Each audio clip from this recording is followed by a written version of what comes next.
I'll be reacting to Tokyo Revengers Episode 2. I'll be watching it from Crunchyroll's website, and I'll be starting my reaction from the minutes and 54-second mark to skip the recap in 1-0 go. July 4th. I hope our man's going to be able to pull it off. Although, now it begs the question, what type of trouble did Tachibana get herself involved with if even her brother Naoto, who's an officer, couldn't do anything to help her out? That's the bigger question.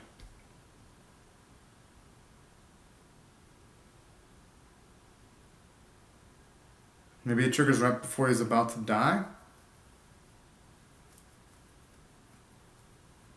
So maybe, okay.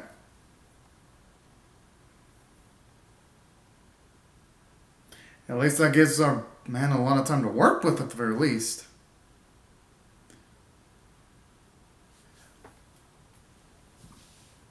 Yo, the opening. I just love the crimson atmosphere of the city. Fits the tone of the series though, considering that the circumstances in the series are less than optimal. Really fits of the dark vibes of doom and gloom. Not to say I don't wish for the best for Tachibana, because I do. I hope she makes it out fine, but oh man. Opening and also the first episode definitely makes it seem like the series is going to be a trip of awesomeness. At least from all appearances. Now, in saying that, I can only hope that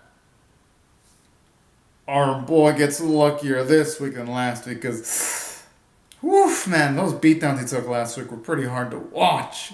Although in a good way, though. Because it shows you just how much the writing and the animation staff and also the voice performers just helped elevate everything in just a singular episode, where I cared a lot about the pro tag in just a small amount of time. Okay, now it's back. I mean, hey, I wouldn't really blame Naoto for whipping our pro tag into shape, though. Jeez! You can't even see the bags under her bull's eyes. Parody version of Red Bull. I don't know the references for the other ones.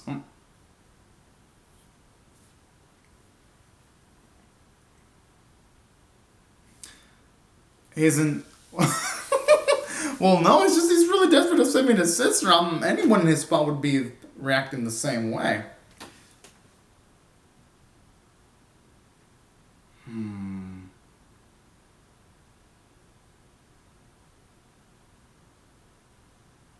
Damn.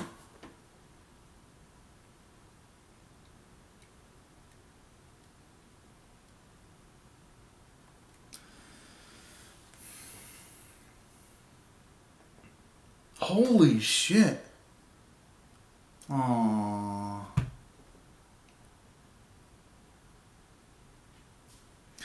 Hopefully our boy can also save...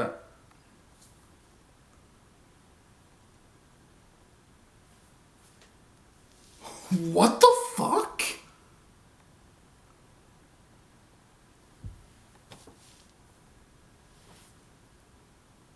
Holy hell. I mean, I want to blame him for not wanting to cause panic.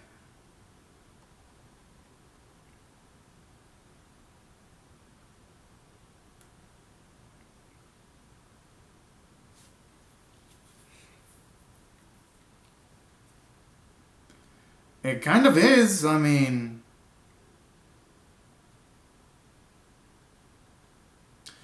Naoto can't be complaining about his powers, though.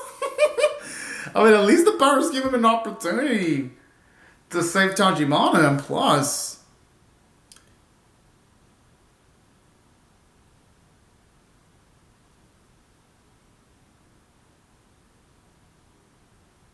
That's if it isn't something that's set to happen, though. Let's say they do manage to do that and she dies a different day.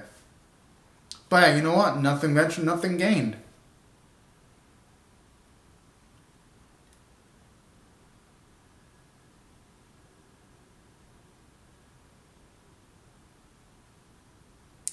Because Akataka looks like a freak. The other one looks semi-reasonable, though.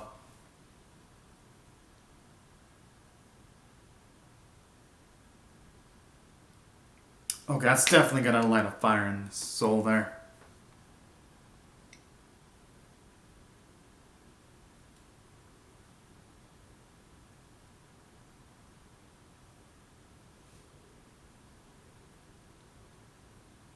So maybe Takamichi shakes hands. Oh!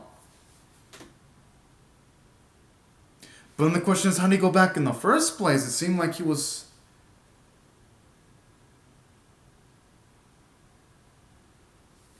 Oh.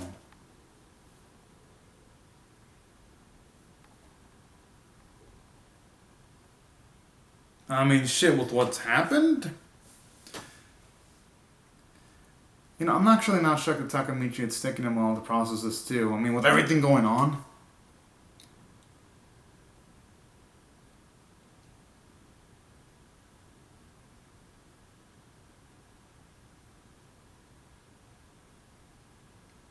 That's going to be a lot easier said than done, though. That's the only way he can really do that successfully if he gets both of the men to fight each other. That's the only way I could see it being pulled off.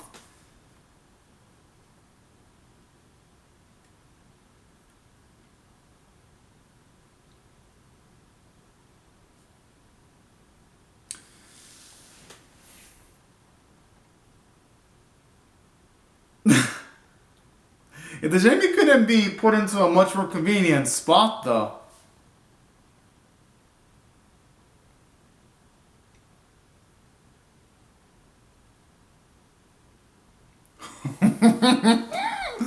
Oh man, talk about being thrown into the figurative roles from the get-go.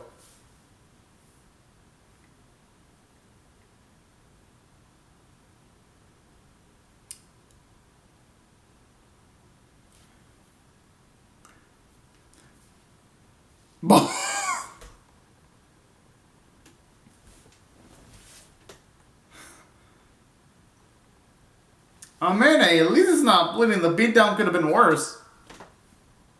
Hooray!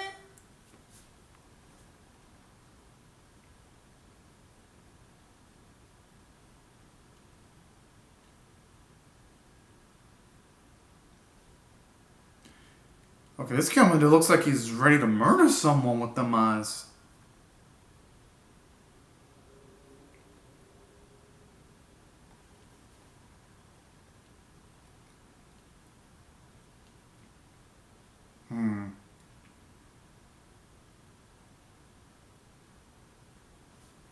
Hopefully him losing the fight doesn't have majorly negative ramifications. I'm just gonna cross my fingers on this.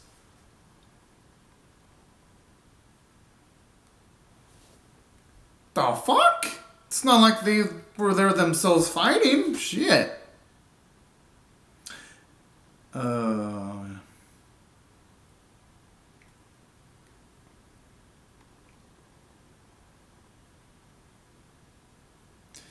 You know, I really hope talking shit.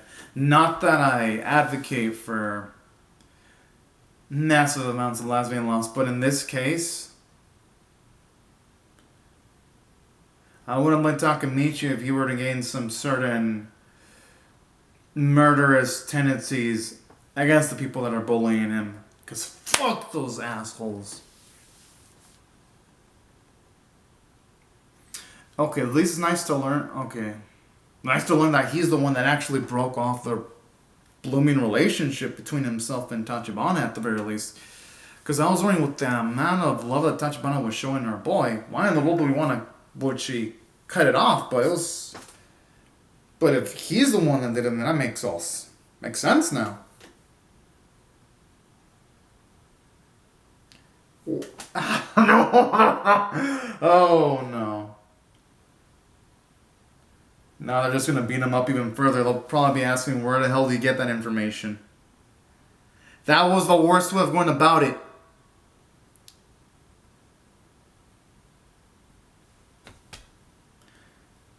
Come on, our brother really should have thought that through better.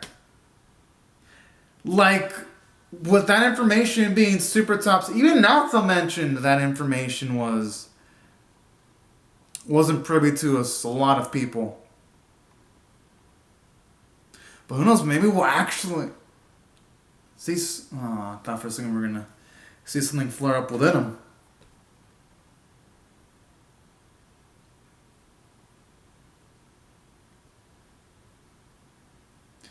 No, I really hope we get to see Kiyomasa bite the bullet eventually, man. Fuck that asshole.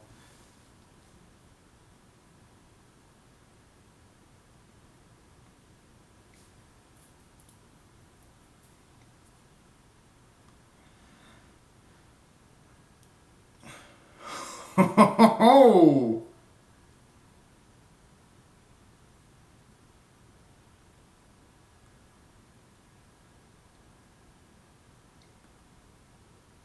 I mean,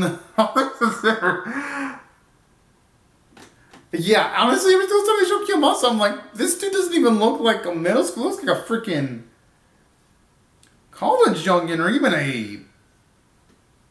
at the youngest, a high schooler.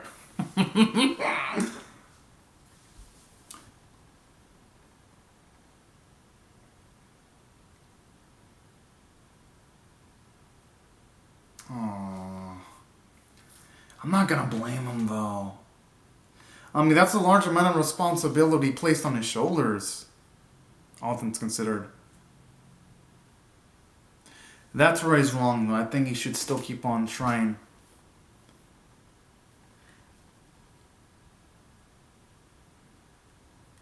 Yo, that's a fucking good question.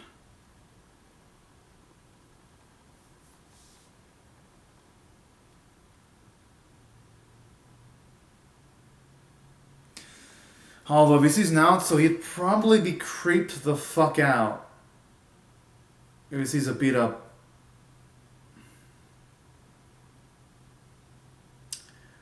The thing is though, how deep was his relationship with Tachibana? Because if he didn't know that Tachibana had a sister, who knows what type of family circumstances she had? Oh, okay, or maybe I'm just super fucking paranoid.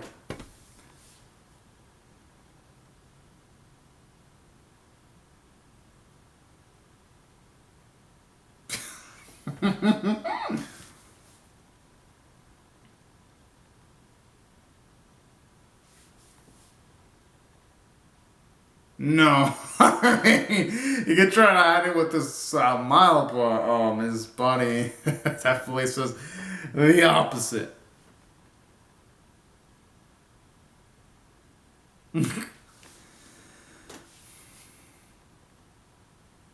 Aww.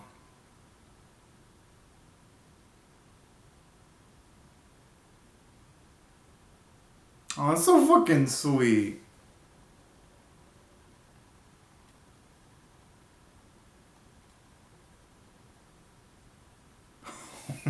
Yo, you look pretty damn fucking smooth saying that. Yes! Oh boy, got some brownie points. Fuck yeah! Stepish. You know, I wouldn't be surprised if that ends up being the case. Hell, I wouldn't be surprised if she ends up somehow giving up her life to protect our boy. I mean, whoever said life was fair, though. Takamachi has to consider that. Oh, they both got cute smile. That's probably like one of the small bits of warmth, though, in this series. Now it's a question of when the fuck is darkness gonna come.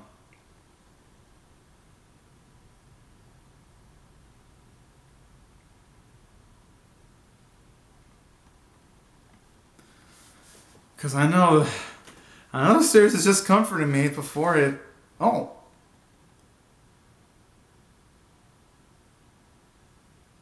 Oh, that's a fucking song.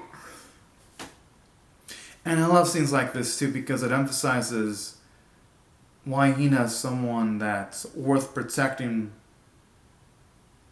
Oh.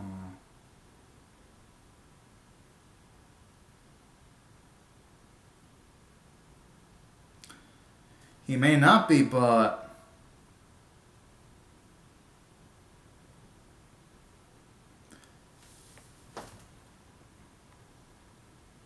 oh,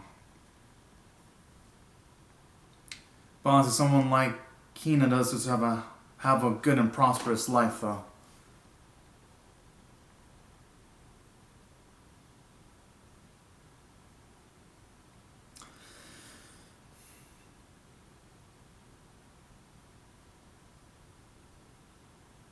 I hope it isn't anything too serious. Shit.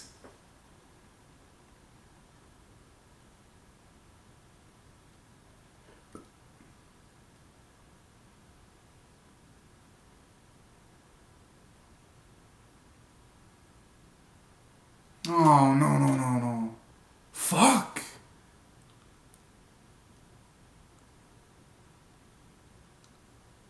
And we all know Kiyomasa won't give a shit.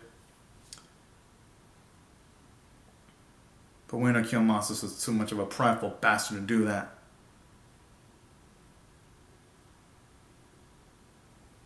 Ain't wrong about that. Shit, they might actually make shit worse. If Alkun speaks up.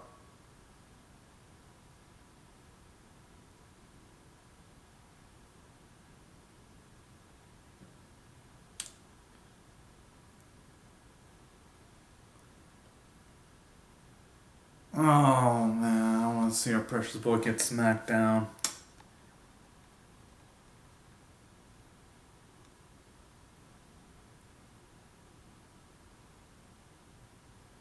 Oh, that's true. He was taking a piss. Oh man. It's a bro moment though. I'm not gonna blame him for not washing his hands.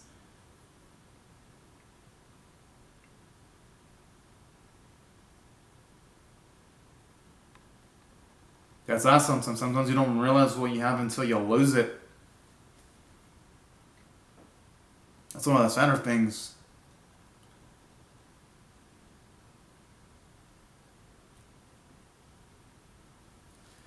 Shit, now I'm scared for Takia.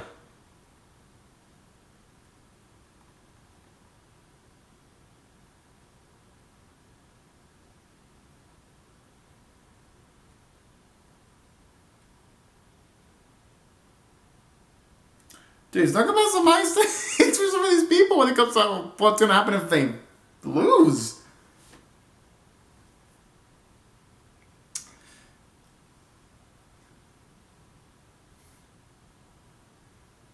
500 yen isn't life savings. It's probably like I mean, probably like just a few moments of work there to build up that kind of funding.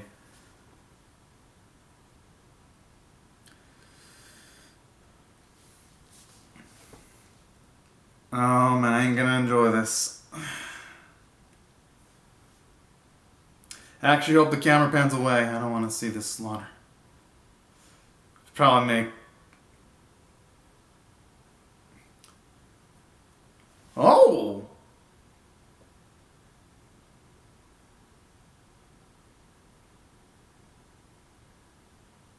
Holy fuck!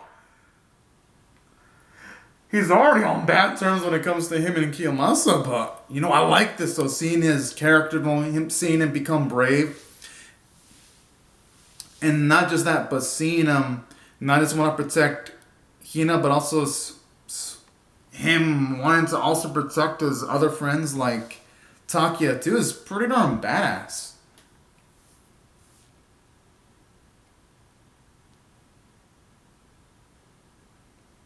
Good. Fuck yeah.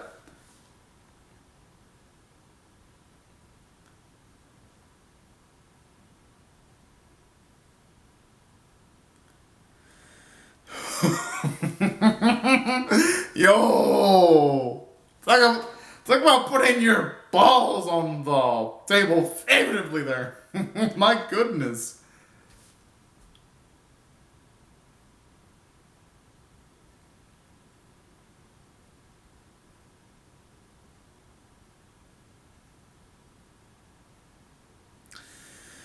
Hell, with him being called out like that, there's no way he can fucking say no to that because Kiyomasa will look like a straight up bitch if he doesn't accept that challenge.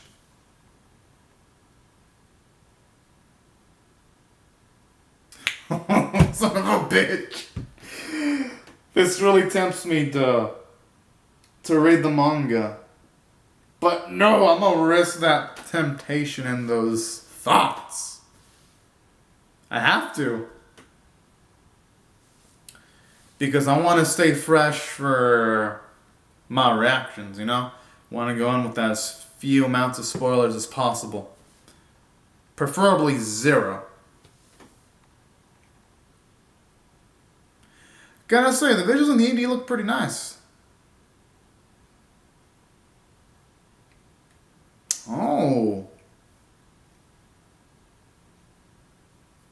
I wonder if we're gonna see older Tachibana have some feelings for older Takemichi. At least that's what the ED seems to imply. That there's a possibility of that. Oh, I actually like the 80s. Sounds pretty darn spicy.